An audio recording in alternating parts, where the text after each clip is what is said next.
భార్య రాణి పిచ్చుక ఆ రోజు కూడా రొయ్యల బుట్టను తీసుకుని ఇంటికి వచ్చింది. తన కోసమే చూస్తున్న భర్త మనోజ్ కాకి ఇలా అంటాడు. ఈ రోజు మరీ ఇంత ఆలస్యమైందే? ఏం చెప్పను నా బాధ. ఆ రొయ్యలిచ్చేవాడు తొందరగా ఇవ్వడు, కావాలని ఆలస్యం చేస్తుంటాడు. వాడికొక్కడికే రొయ్యల పెంపకం తెలిసినట్టు.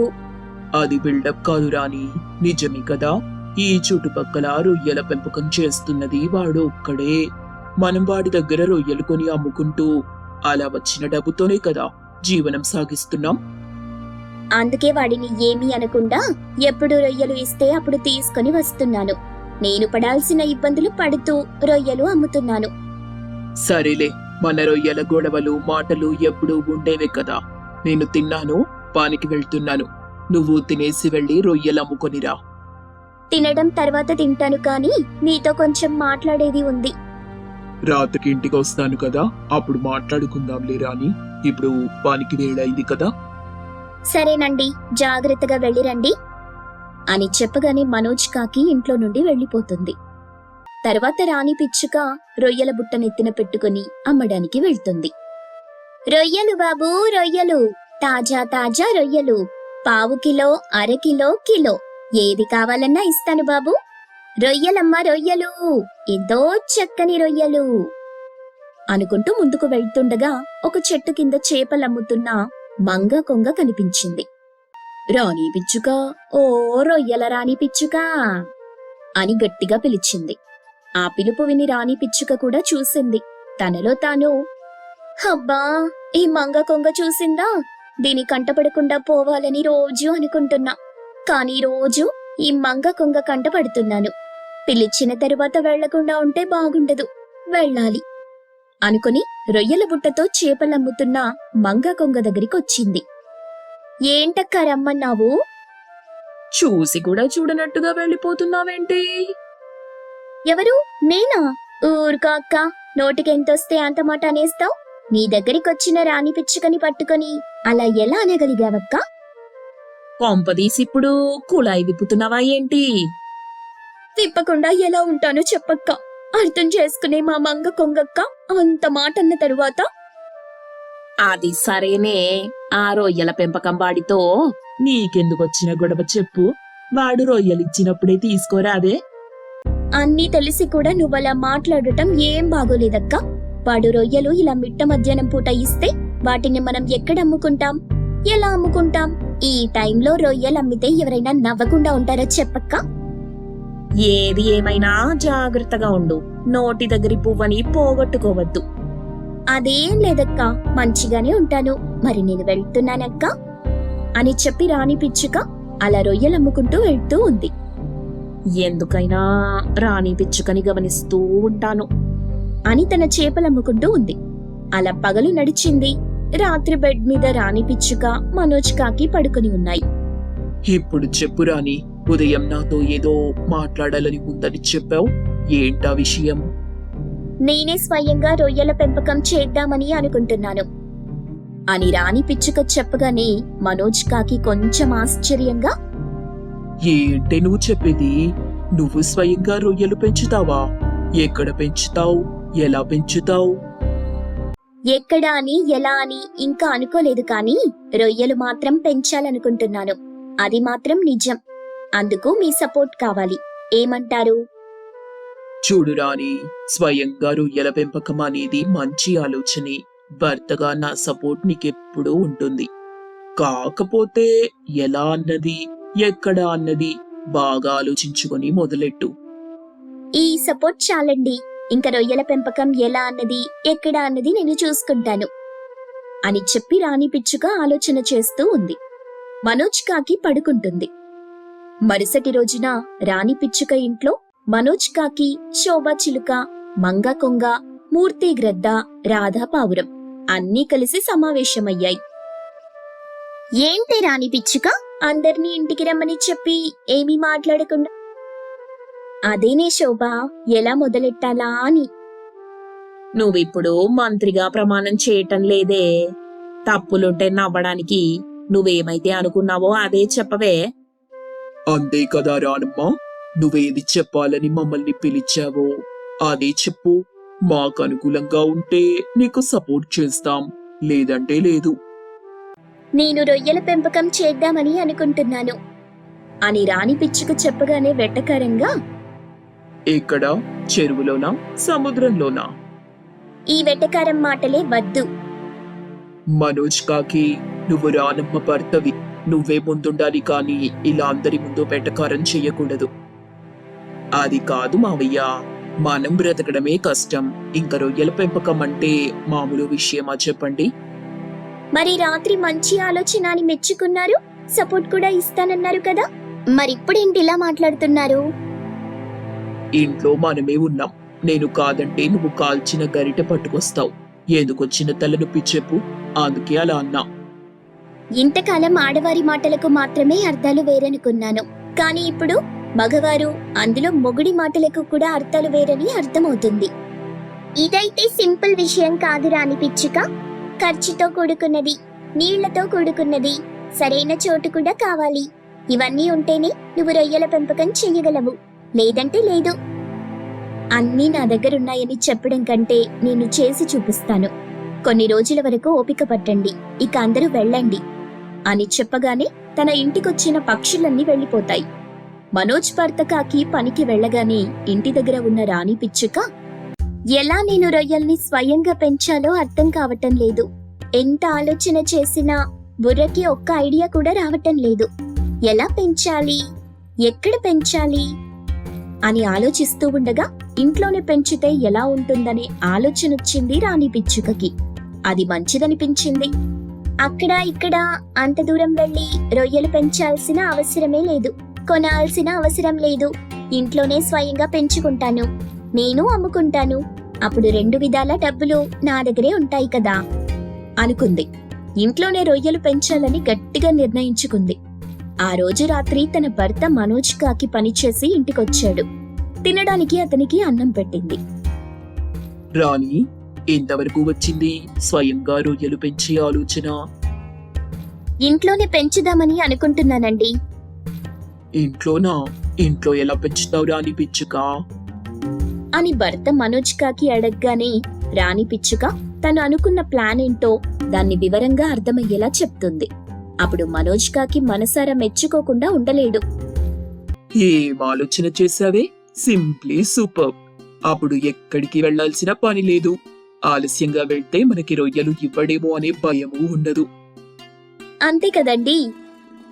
అప్పుడు నువ్వు చెప్పినట్టు నేను కూలి పనులకు వెళ్ళటం మానేసి ఇంటి దగ్గరే ఉంటాను. ఇంట్లో పెంచే రొయ్యల్ని నువ్వు అమ్మడానికి వెళ్ళినప్పుడు నేను ఇంటికి కాపలాగా ఉంటాను.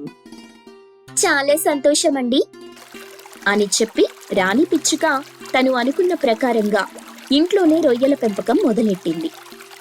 మనోజ్ కాకి కూలి పనికి వెళ్లకుండా ఇంటి దగ్గరే ఉంటూ రొయ్యల పెంపకాన్ని చూస్తుంటాడు.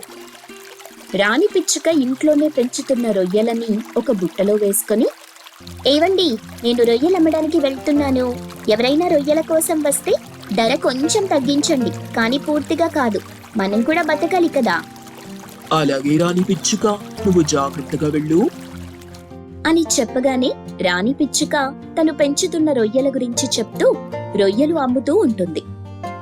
అయ్యల్లారా, అమ్మల్లారా, రొయ్యల కోసం ఎక్కడికి వెళ్లాల్సిన పని లేదు. ఒక్క ఫోన్ కొట్టండి, కావలసిన రొయ్యలు మీ ఇంటికొస్తాయి. కాకపోతే డెలివరీ ఛార్జ్ పడుతుంది, అంతే. ఎక్కడికో వెళ్లి లైన్లో నిలబడి ఎదురు చూడాల్సిన అవసరం లేదు.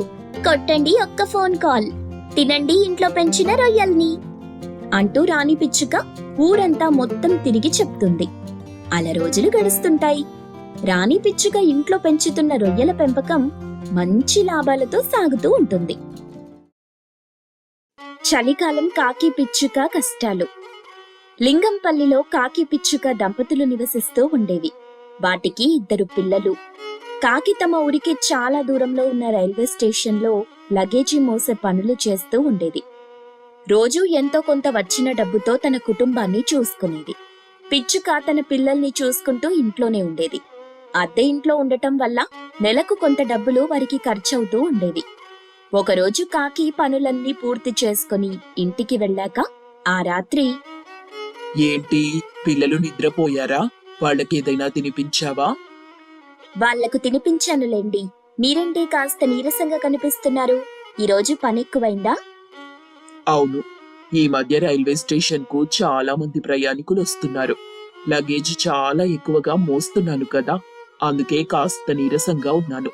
పర్వాలేదు, పొద్దున కల్లా మామూలుగా అయిపోతానులే, నువ్వేం బాధపడకు. అది కాదండి, మీకొక విషయం చెప్పాలి. ఏంటి, ఏదైనా సమస్య? అవును, కానీ ఇప్పుడు చెప్పనులే, పొద్దున మాట్లాడతాను. వద్దొద్దు, పొద్దున హడావిడిగా వెళ్ళిపోతాను. ఇప్పుడే చెప్పు, ఏమైంది, సమస్య ఏంటి? మన ఇంటి ఓనర్ వెంటనే ఇల్లు ఖాళీ చేయమని చెప్తున్నాడు. మనం అద్దె ఇచ్చి 6 నెలలవుతుంది కదా, అందుకే ఖాళీ చేయమంటున్నాడు. ఆయనకు ఏం సమాధానం చెప్పాలో నాకు అర్థం కావటం లేదు. నేనేం చెప్పినా ఆయన వినిపించుకోవటం లేదు. వెంటనే ఇల్లు ఖాళీ చేసేయమంటున్నాడు. ఇప్పటికిప్పుడు ఇల్లు ఖాళీ చేయడం అంటే ఎలా? నేను ఆయనతో వెళ్ళి మాట్లాడుతానులే. రేపే వెళ్లి మాట్లాడేయండి. రోజు ఇంటికి వచ్చి గోలగోల చేస్తున్నాడు. పిల్లలు కూడా ఆయన్ని చూసి ఏడుస్తున్నారండి. ఆ విధవ అంత పని చేస్తాడనుకోలేదు. ఇప్పటికిప్పుడు పైగా చలికాలం కూడా వచ్చింది, ఇల్లు ఖాళీ చేయమంటే ఎలా?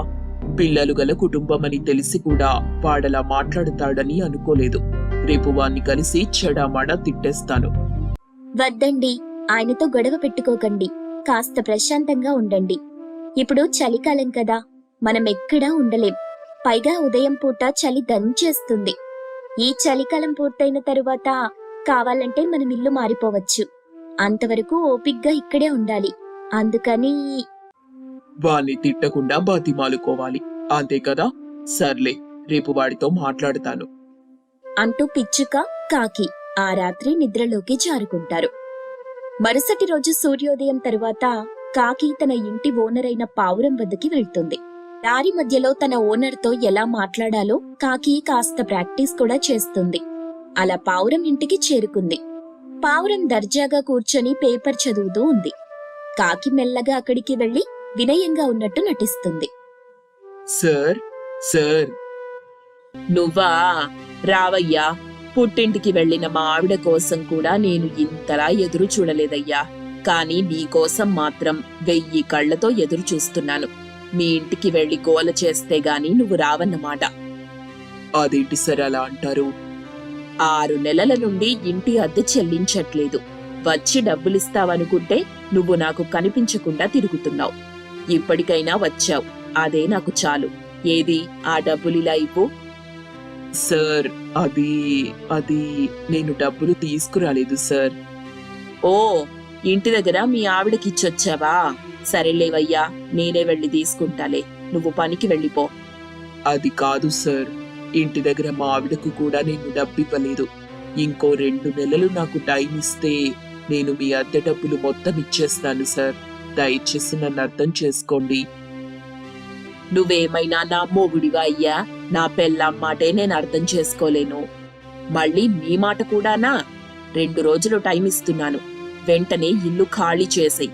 వేరే వాళ్ళు అద్దెకు రావడానికి సిద్ధంగా ఉన్నారు. సార్, ఒక్క అవకాశం ఇవ్వండి. చలికాలం కదా సార్, పిల్లలు కూడా ఉన్నారు. కొంచెం ఆలోచించండి. నాకింకొక్క అవకాశం ఇవ్వండి.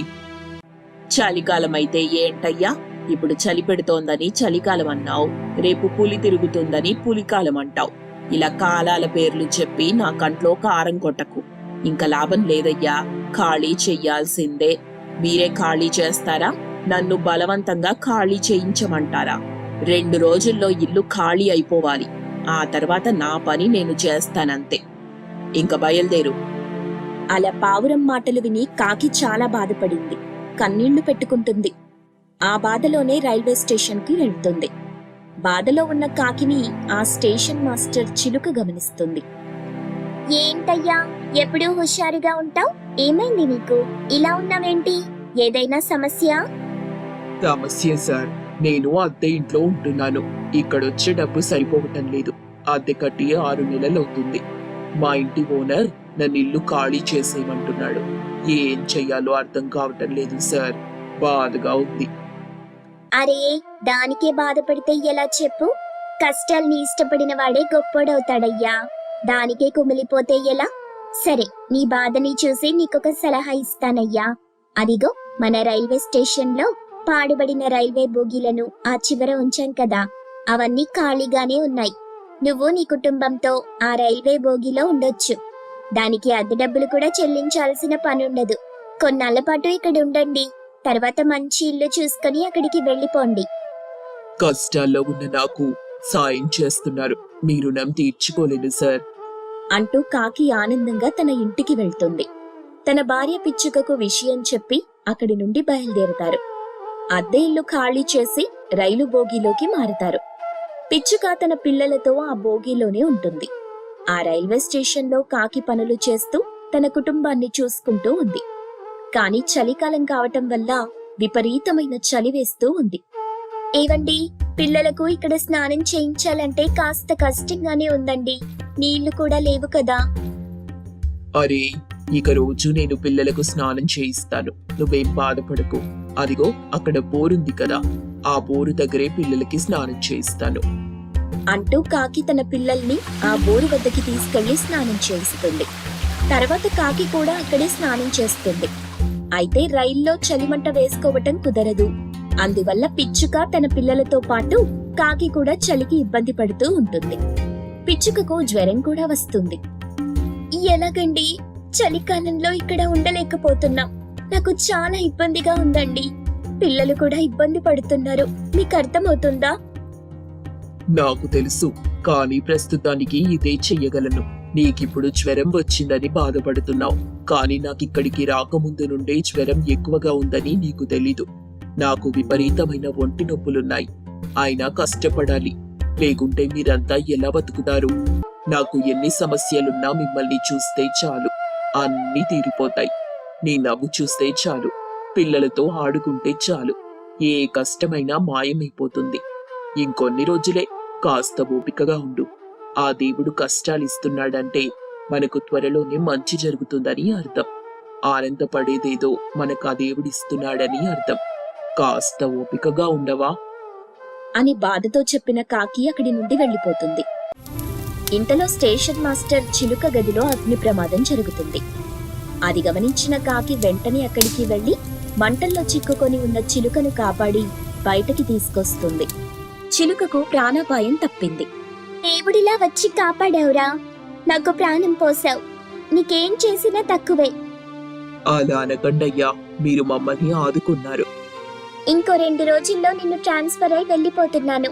ఈ ఊళ్ళోనే చాలా రోజుల నుండి ఉండటం వల్ల ఒక ఇల్లు కూడా కట్టుకున్నాను కదా, అది ఖాళీగానే ఉంటుంది. నువ్వు నీ కుటుంబంతో అక్కడికెళ్ళి ఉండొచ్చు. ఆ ఇంటి ముందే నువ్వు ఒక టిఫిన్ షాప్ పెట్టుకుని డబ్బు సంపాదించుకో. నీ కుటుంబానికి ఏ ఇబ్బంది రాదు. చాలా సంతోషమయ్యా. ప్రాణాలు పోసిన వాడివి, నీకా మాత్రం సాయం చేయకపోతే ఎలా చెప్పు? ఇకనైనా నవ్వరా?